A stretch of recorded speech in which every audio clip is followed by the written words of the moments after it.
तर मित्रांनो नमस्कार. या मालिकेच्या आजच्या म्हणजेच 23 मेच्या एपिसोडमध्ये काय काय घडणार आहे ते आपण आज जाणून घेणार आहोत. इकडे मात्र आता काय होतं, इकडे अबीरला ओवीचा फोन आल्याच्या नंतर त्याला खरं कळतं की ओवीच्या घरच्यांना सगळ्यांना माहिती झालं की तिने इकडे गाण्याचे क्लासेस लावले. त्यांच्या घरामध्ये तर गाण्याचे क्लासेस लावायला, गाणं गायला किती मोठा विरोध आहे सगळ्यांना माहीतच आहे. आता त्यानंतर तरीही अमृता ओवीला घेऊन त्या गुरुकुलमध्ये गाणं शिकण्यासाठी जाते, तिला घेऊन येते, घेऊन जाते आणि हे घरामध्ये कुणालाही न सांगता त्या दोघींनाच केलेलं असतं म्हणून त्यांना शिक्षा देखील दिली. हे सगळं अबीरला कळतं. अबीरला कळल्याच्या नंतर अबीर इकडे सावलीकडे येतो. सावली देखील खूप काळजीत असते की ओवी आज का नसेल आली म्हणून. तिच्या घरचे तिला बोलले तर नसेल ना, तिच्या बाबांनी तिला काही म्हणलं तर नसेल ना. आता त्यानंतर मात्र अबीर सावलीकडे येतो तेव्हा सावली म्हणू लागते, काय रे बाळा, काय झालंय आणि ओवी काय म्हणली मला सांगतोस का. त्यानंतर अबीर सांगू लागतो, अगं आई, तिकडे ना खूप मोठा प्रॉब्लेम झाला आहे. ओवीच्या घरच्या सगळ्यांना, तिच्या बाबाला, त्यांना सगळ्यांना माहिती झालं आहे की ओवीने गाण्याचे क्लासेस लावले होते आणि तुला तर माहिती ना त्यांच्या घरामधून गाणं गाण्यासाठी, क्लासेस लावण्यासाठी किती मोठा विरोध आहे. त्यानंतर सावली म्हणू लागते, हो बाळा तुझं बरोबर आहे, पण आता आपण काय करायचं आहे. त्यानंतर अबीर म्हणू लागतो, ते तर मला पण कळत नाही आई का आपण काय करायचं आहे, पण मला एक खात्री नक्की वाटते की तू जर त्यांच्याशी बोलली ना तर नक्कीच ते ओवीला गाण्याचे क्लासेस इथं लावतील म्हणून. आता सावली म्हणू लागते, अरे अबीर मी कसं बोलणार बरं का, त्यांच्या घरातला प्रश्न आहे तो, मी बोलल्याने काय होणार आहे. त्यानंतर आता अबीर तर काय हट्ट सोडतच नसतो. अबीर म्हणू लागतो, अगं आई प्लीज तू बोल ना गं ओवीसोबत, तिच्या बाबासोबत तू बोललीस ना तर ओवीला ते नक्कीच इथं गाण्याचे क्लासेस लावू देतील. त्यानंतर आता अबीर असं पण म्हणतो, प्लीज तू ओवीसाठी असं कर ना गं, ओवीचं जर गाणं सुटलं तर तिला किती वाईट वाटेल बरं आई. त्यानंतर सावली म्हणू लागते, अबीर तुझं हे तर बरोबर आहे रे, तिला खरंच खूप वाईट वाटेल. त्यानंतर अबीर म्हणू लागतो, तुला एकदा तिच्या बाबाशी बोलायला काय हरकत आहे. तू जर त्यांच्याशी बोलली आणि त्यांनी जर तुझं ऐकलं आणि ओवीला जर गाण्याचे क्लासेस लावू दिले तर किती छान होईल आणि मग ओवीला पण किती भारी वाटेल ना. त्यानंतर सावली म्हणू लागते, अरे बरं रे राजा, बोलते बाबा मी तिच्या बाबासोबत, बघूया काय होतंय तर. दुसरीकडे आता ओवी आणि सारंग त्या गुरुकुलमध्येच आलेले असतात. तर आता ओवी म्हणू लागते, अरे बाबा तू तर माझी मस्करी करतोस, मला असं वाटतंय ना तुला मला गाणं तर गाऊ द्यायचं नाही, मग मला गुरुकुलमध्ये का घेऊन आलाय, तुला फक्त बघायचंच होतं ना, तू आता बघितलं ना, चल मग आपण घरी जाऊया. नंतर मात्र सारंग म्हणू लागतो, अगं वेडाबाई, मी काय फक्त तुझा आश्रम बघायला नाही आलो, मला आतमध्ये पण जाऊन बघायचं, तुझी मॅडम कशी आहे, तुला कसं गाणं शिकवते.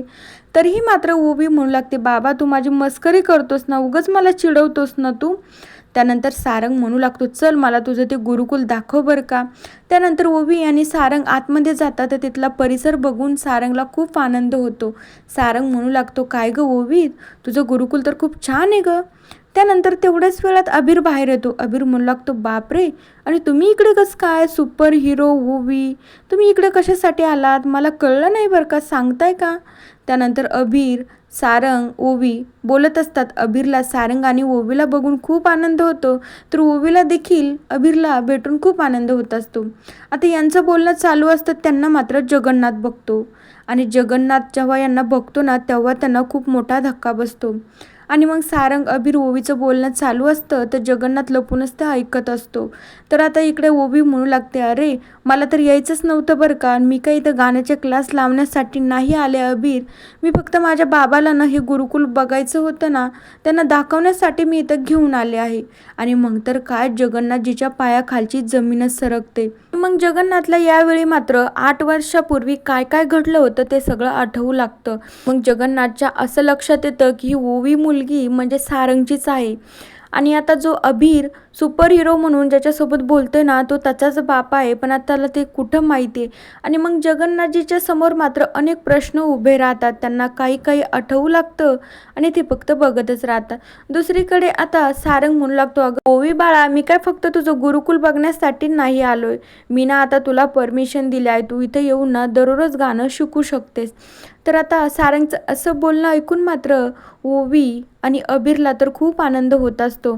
तरीही मात्र ओवी म्हणू लागते, काय रे बाबा, परत माझी मस्करी तर नाही करत ना तू, खरं बोलतोय ना? त्यावेळी सारंग म्हणू लागतो, अगं हो ओवी बाळा, मी ना आता तुला परवानगी दिली आहे की तू आता इथे येऊन ना दररोज गाणं शिकू शकते, पण एक लक्षात ठेव बरं का, हे आपल्या दोघांमध्ये सिक्रेट आहे, घरी कुणाला सांगायचं नाही, चक्क अमृता काकूला पण सांगायचं नाही. आणि मग ओवी हो म्हणते. आणि मग आता ह्या तिघांना इतकं आनंदी बघून जगन्नाथजीला पण खूप आनंद होत असतो, त्यांना पण खूप छान वाटत असतं. त्यानंतर ओवी मात्र धावतच आतमध्ये जात असते आणि सारंग आणि अबीर इकडे गप्पा मारत बसतात. सारंग म्हणू लागतो, काय मग सुपर हिरो, तुम्हाला नाही गाणं शिकायचं का? तेवढ्या वेळात अबीर म्हणू लागतो, हो तुम्हाला काय सांगा, आपल्या ना तिकडं सूरच लागत नाही, म्हणून तर आम्ही तुमच्यासोबत गप्पा मारत बसलोय ना. त्यानंतर अबीर म्हणू लागतो, आता तुम्हाला काय करायचं, तुम्ही का 2 तास इथेच बसून राहणार आहात का? त्यानंतर आता लगेच सारंग म्हणू लागतो, नाही नाही बाबा, मला ना खूप महत्त्वाचं काम आहे, मला तिकडे जायचं आहे. त्यानंतर अबीर म्हणू लागतो, काय सुपर हिरो, तुम्ही काय बेळगावमध्ये जशी फाईट केली तशी इथं पण करता काय? त्यानंतर सारंगला हसायला येतं आणि या दोघांचं असं बोलणं बघून जगन्नाथजीला पण खूप छान वाटत असतं. त्यानंतर आता सारंग म्हणू लागतो, नाही नाही, मला ना खूप अर्जंटली काम आहे, मला तिकडे जायचं आहे. त्यानंतर आता लगेच अबीर म्हणू लागता, हो मग मला पण तुमच्यासोबत घेऊन चला बरं का, मला ना पण इथे बसून बसून ना खूप बोर होते, तितकं तुमच्यासोबत मी फिरून येईल. त्यानंतर सारंग म्हणू लागतो, अरे अबीर, पण जा बरं का, तुझ्या आईला अगोदर विचारू नये. आणि मग अबीर मात्र सावलीला विचारण्यासाठी आतमध्ये जात असतो. दुसरीकडे राजकुमार आणि मोनिका मात्र खूप खुश असतात. राजकुमार आणि मोनिकाला एका लग्नासाठी जायचं असतं, तर ते रेडी होत असतात. राजकुमार तर स्वतः हसू लागतो, तर मोनिका म्हणू लागते, काय रे राजकुमार, इतक्या दिवसानंतर तुम्हाला इतका खुश कसं काय दिसत आहे? त्यानंतर राजकुमार तिला सांगू लागतो की माझ्या मनातनं एक भीती होती, पण ती भीती ना आता दूर झाली आहे, म्हणून मला खूप आनंद होतो, तू पण रेडी हो, चल आपल्याला जायचं आहे. दुसरीकडे अबीर मात्र जगन्नाथजीला विचारण्यासाठी येत असतो, म्हणू लागतो, बाबा मला ना सुपर हिरो सोबत बाहेर जायचं आहे, मी जाऊ का? त्यानंतर आता जगन्नाथजी म्हणू लागतो, हो जा, पण लवकरात लवकर गुरुकुलमध्ये परत ये बरं का. नंतर अबीर हो म्हणतो आणि सारंग सोबत जाण्यासाठी निघत असतो. दुसरीकडे त्यांच्या पाठोपाठ मात्र लगेच जगन्नाथजी पण येत असतात. तर मित्रांनो, बघूया या मालिकेत उद्या आपल्याला काय बघायला मिळतं. तोपर्यंत मालिकेच्या नेक्स्ट व्हिडिओच्या अपडेटसाठी चॅनलला नक्की सबस्क्राईब करा. So bye.